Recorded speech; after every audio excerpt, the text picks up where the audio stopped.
BRS working president మాజీ మంత్రి కేటీఆర్ సంక్రాంతికి రైతు భరోసా అంటూ కాంగ్రెస్ ప్రభుత్వం చేస్తున్న ప్రకటనలపై ఎక్స్ వేదికగా స్పందించారు.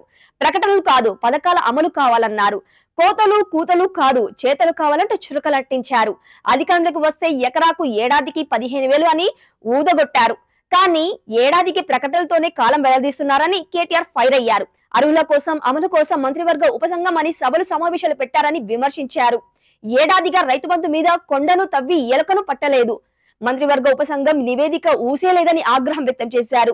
అధికారం కోసం అబద్ధాలు, అధికారం దక్కిన తర్వాత పథకాలు ఎగదవేతకు కుంటి సాకులు చెబుతున్నారంటూ దుయ్యబడ్డారు. 10 ఏళ్లు కేసీఆర్ పాలనలో ఆత్మవిశ్వాసంతో మీసం మెలేసిన రైతన్నలను ఏడాది కాంగ్రెస్ పాలనలోనే అప్పుల పాలు చేశారని మాజీ మంత్రి మండిపడ్డారు.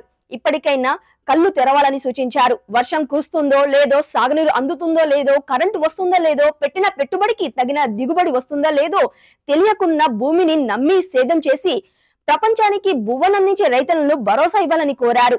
అమ్మల విషయంలో, అన్నదాతల విషయంలో వివక్ష చూపరాదని, పథకాల అమలు ఎగవేతకు కారణాలు వెతకొద్దని కేటీఆర్ హితవు పలికారు.